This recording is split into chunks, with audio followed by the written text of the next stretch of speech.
Bonsoir à tous, bonsoir Gabriel. Bonsoir François. Voici les titres que nous développerons dans cette édition. Élection, mode d'emploi. Bonsoir, élection municipale, mode d'emploi. Nous ferons le point sur les nouveautés qui vous attendent en cette veille de scrutin. Quelle prise en charge pour les enfants autistes? Une mère de famille a occupé aujourd'hui une grue à Jean Jaurès pour dénoncer les conditions de scolarisation de son fils. Nous reviendrons sur les faits et nous ferons le point sur la prise en charge de l'autisme en Midi-Pyrénées avec notre invité Jean-Louis Agard, vous êtes vice-président de l'association Sésame Autisme Midi-Pyrénées. Bonsoir. Bonsoir.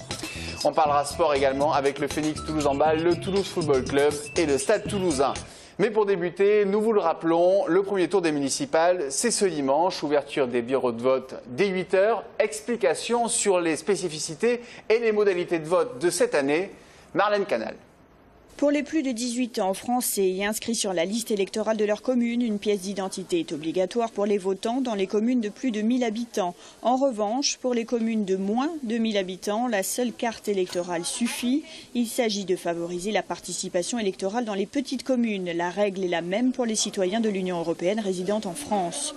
Pour le vote par procuration, elle sera établie au commissariat de police, à la brigade de gendarmerie ou au tribunal d'instance de votre domicile ou de votre lieu de travail. Un formulaire est accessible sur service-public.fr. Vous pouvez le remplir sur votre ordinateur puis l'imprimer. Une procuration peut être établie jusqu'à la veille du scrutin, mais encore faut-il que la commune la reçoive à temps. Autre nouveauté, vous n'élirez plus seulement les conseillers municipaux pour 6 ans. Si vous êtes dans une commune de 1000 habitants et plus, vous allez également élire vos conseillers communautaires, car Toulouse fait partie de la communauté de communes Toulouse Métropole.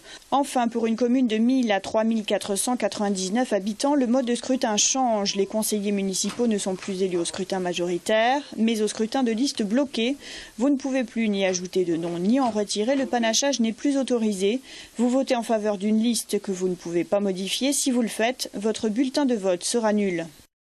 Voilà, et dimanche dès 19 h, soirée spéciale municipale sur TLT. Nous vous donnerons les premières tendances et résultats minute par minute. Toulouse, Colomiers, Blagnac, Balma au Muret. Nos équipes seront dans les bureaux de vote des villes clés de l'agglomération. On évoquera aussi les résultats importants en région Midi-Pyrénées. Politologues et candidats se succéderont sur notre plateau pour répondre aux questions des journalistes. Rendez-vous donc dimanche dès 19 h pour tout savoir sur le premier tour des municipales. Oui, fait divers à présent, vous l'avez sans doute remarqué ce matin en passant sur les allées Jean Jaurès. Une femme a occupé une grue pendant toute la matinée. Elle dénonce les conditions de scolarisation de son enfant autiste et réclame un auxiliaire de vie scolaire. Le récit de cette matinée avec Fabien Tacquart-Blanchin. Jusqu'où irait une mère pour son enfant? Estelle Ast est allée haut, très haut même, au sommet d'une grue pendant 7 heures pour Alan, 8 ans, son fils autiste. Son combat, c'est celui de tous les parents d'autistes qui espèrent un accompagnement digne de ce nom. Si la jeune femme est finalement descendue, c'est parce qu'elle a obtenu un courrier officiel du rectorat. Écoutez, elle dit que Anne est maintenue jusqu'à début juillet, donc je garde la VS d'Alan jusqu'à début juillet. Elle ne sera pas obligée de faire ce fameux stage. Donc je vous lis, je m'assurerai personnellement de la qualité de ce recrutement en CDD, notamment en termes de formation et de la garantie de la continuité de la scolarisation de votre fils. Une scolarisation très compromise, il n'y a de cela que 3 jours. En effet, le contrat de l'auxiliaire de vie, l'AVS de Alan, devait s'expirer début mai. Le jeune autiste était alors privé de fin d'année scolaire. La loi préconise un stage obligatoire tous les ans pour les AVS, une aberration pour les parents d'autistes. Une grand-mère d'enfants autistes venue en soutien nous explique les difficultés quotidiennes de cet handicap. Alors déjà, la première difficulté, c'est de pouvoir faire diagnostiquer son enfant. Ensuite, il y a toutes les prises en charge qui sont difficiles à obtenir. Et puis après, quand l'enfant rentre à l'école, de faire accepter son enfant à l'école. L'école, la scolarisation, un véritable calvaire pour reprendre les mots d'Estelle Ast. C'est une telle catastrophe, la scolarisation des enfants, qu'il faut absolument que ça change. C'est pour ça que je suis montée sur cette grue. C'est pas que pour mon fils, c'est pour tous les enfants que c'est catastrophique. Et le peu qui réussissent à rentrer dans les écoles, on a l'impression qu'on fait tout pour les en sortir, quoi. C'est insupportable. Tous les parents, quasiment, sont dans la même situation que moi. Donc j'espère que ça, c'est le début d'un grand changement. Un changement que seul le gouvernement peut apporter pour combler le retard français. On estime à 440 000 le nombre d'autistes en France, dont seulement 2% des enfants sont scolarisés. Voilà pour ce récit qui souligne la grande détresse des parents d'enfants autistes à l'heure de la scolarisation.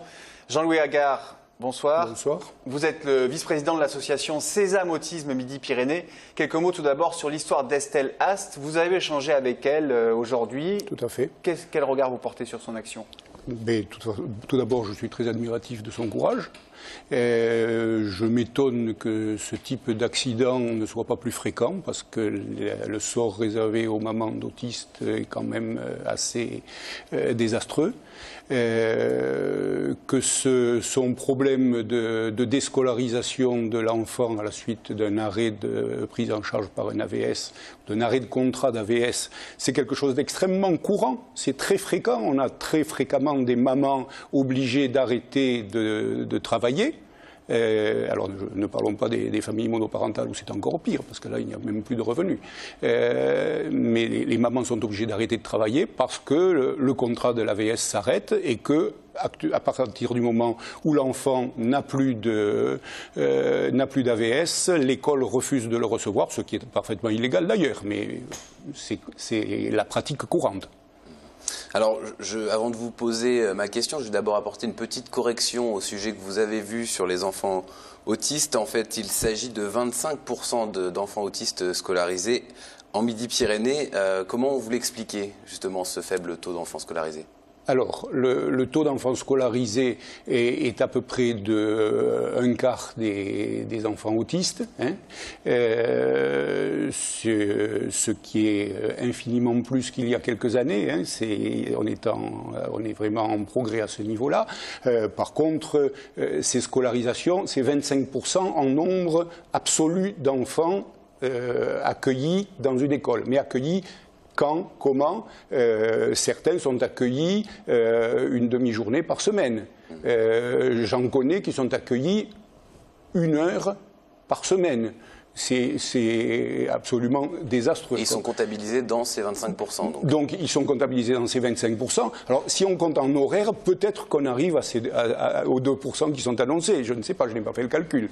Mais c'est vraiment très, très, très peu de choses. Les chiffres qui restent très faibles. Alors on évoque souvent une problématique de difficulté de moyens, la problématique de ces AVS qu'on n'arrive pas à pérenniser. Les AVS, on le rappelle, d'auxiliaires de vie scolaire qui sont indispensables pour que ces enfants poursuivent une scolarité le plus normale possible. Mais est-ce que le problème il vient uniquement de là ou est-ce que l'autisme continue de déranger, tout simplement? Alors il y a effectivement un problème matériel qui se traduit par le problème d'emploi des AVS, effectivement, avec le statut des AVS qui est absolument désastreux. Il y a le problème matériel au niveau des classes, parce que effectivement ça coûte cher de faire des prises en charge d'enfants handicapés d'une façon générale, les autistes en particulier, les autistes étant très fortement moins scolarisés que les autres types de handicap. Hein, là aussi, il y a une pénalisation de ce type d'handicap. Et puis ensuite, il y a du fait de ces troubles du comportement, ils sont très difficilement acceptés et éliminés du système scolaire. Ensuite, il y a beaucoup plus qu'un problème de moyens qui serait relativement facile à compenser, il y a surtout un problème de mentalité. Et là, au niveau des mentalités, l'évolution est très lente, extrêmement difficile. On a au niveau de l'éducation nationale des accueils d'enfants autistes qui sont magnifiques quand on tombe sur des personnes qui sont motivées, qui ont envie de faire du bon travail, et on a des prises en charge qui sont absolument désastreuses s'il n'y a pas la volonté. C'est une question vraiment de volontariat des personnes qui les prenaient en charge. Merci Jean-Louis Agard pour ces précisions. Merci. Histoire à présent, toute cette semaine ont lieu les célébrations des 2000 ans de la Fondation de Toulouse. Dans ce cadre, les étudiants du Mirail ont réécrit une page d'histoire en jugeant Auguste, l'empereur romain, fondateur de Tolosa, Toulouse. Voilà ce récit de Pierre Bellouchi et Fabien Tacard-Blanchin. On regarde. Ses yeux étaient vifs, brillants. Il voulait même faire croire qu'il y avait dans son regard une autorité divine. Tels sont les mots de l'historien Suétone pour qualifier l'empereur Auguste. Un homme souvent encensé par les ouvrages d'histoire romaine, lui qui est à l'origine de la construction de Tolosa en 10 avant Jésus-Christ. Il est aujourd'hui difficile, plus de 2000 ans après, de s'imaginer que nous marchons quotidiennement sur les fondations de la ville rose. Le problème de Toulouse, c'est que le patrimoine antique est peu visible. Mais par contre, archéologiquement, il est extrêmement riche. Donc quand on fouille, on trouve beaucoup de choses. Alors la ville romaine, elle est à peu près 3,50 m sous le sol d'aujourd'hui. Donc c'est aussi pour ça que c'est pas très visible. Mais la ville était très importante à l'époque, une des grandes villes de Gaule qui mérite d'être connue pour ça. Et parce que c'est notre héritage aussi. Cette ville antique, elle a marqué la ville moderne. Donc il ne faut pas oublier ça.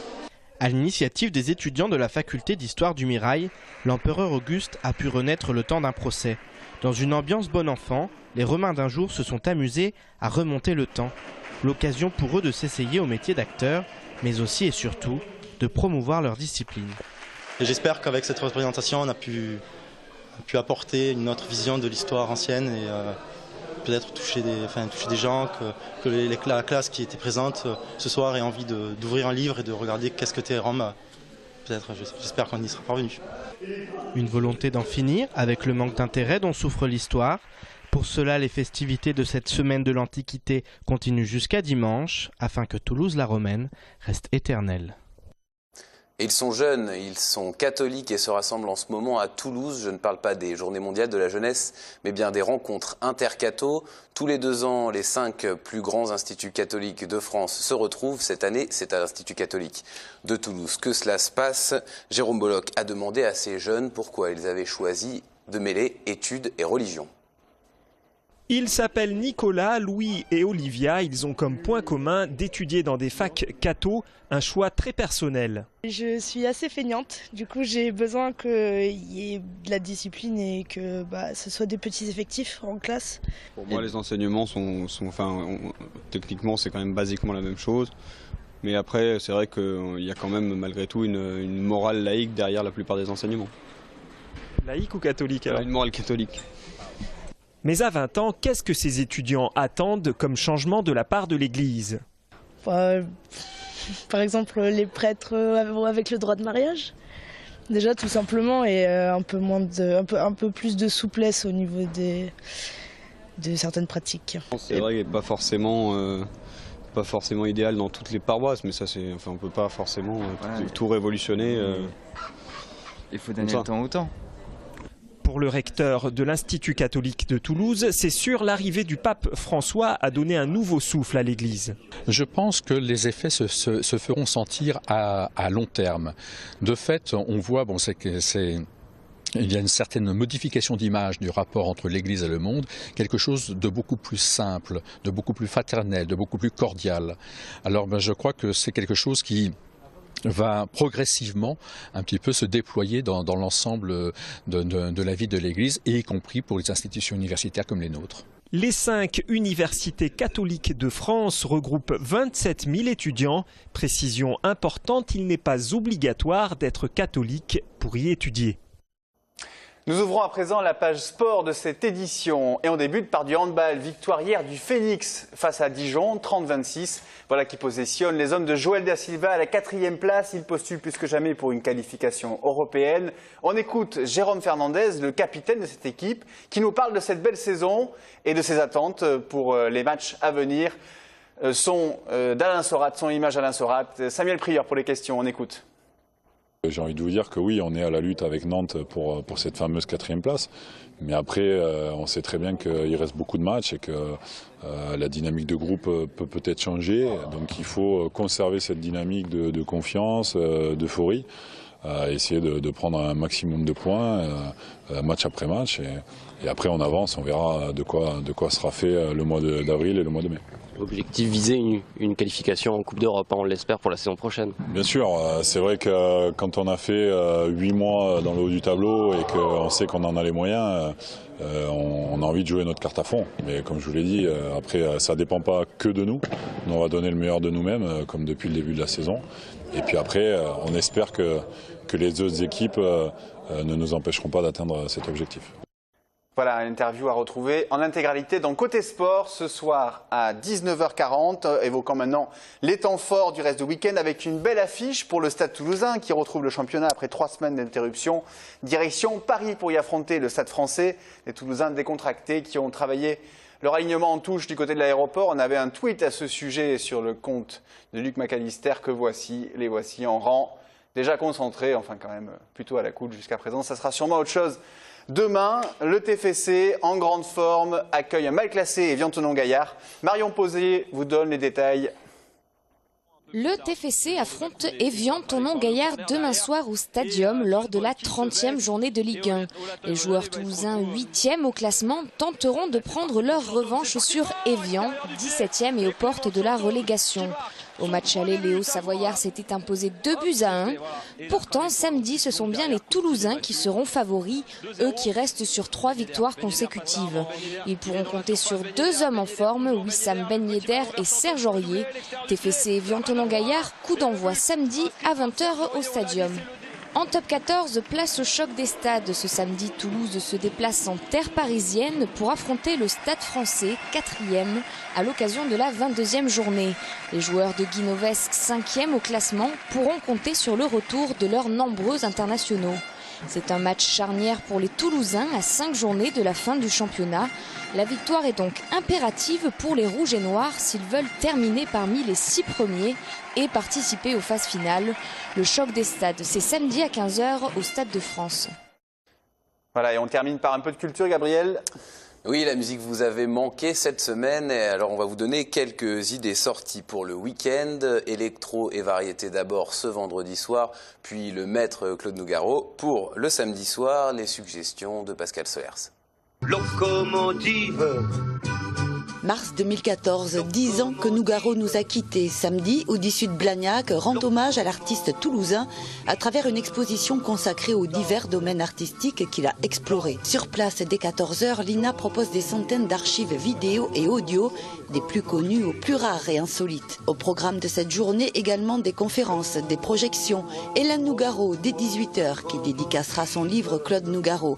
Enfin, la journée se clôturera par un concert réunissant plusieurs chanteurs et musiciens toulousains tels qu'Hervé Suhubiette et le quartet jazz Pulcinella. Tous revisiteront le magnifique héritage laissé par le maître. À noter, hélas, que le concert est complet.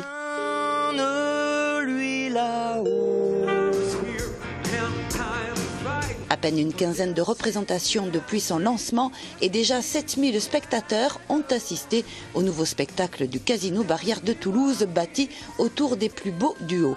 Mise en scène par Gilles Ramade, 14 artistes, chanteurs et danseurs interprètent quelques-uns des plus grands succès des années 70 et 80 tels que J'ai un problème de Johnny et Sylvie. À voir en dîner-spectacle dès 20h30 ou cocktail-spectacle un peu plus tard à 21h. Duo d'enfer, c'est tous les vendredis au Casino Théâtre Barrière de Toulouse.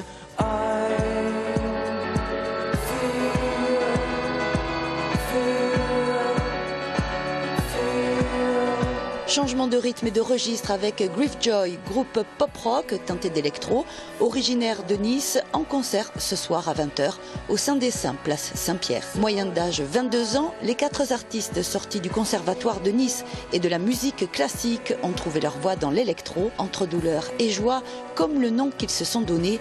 Les mélodies de Griffjoy sont festives et mélancoliques, planant, dansant. Griffjoy a sorti son premier album éponyme en septembre dernier.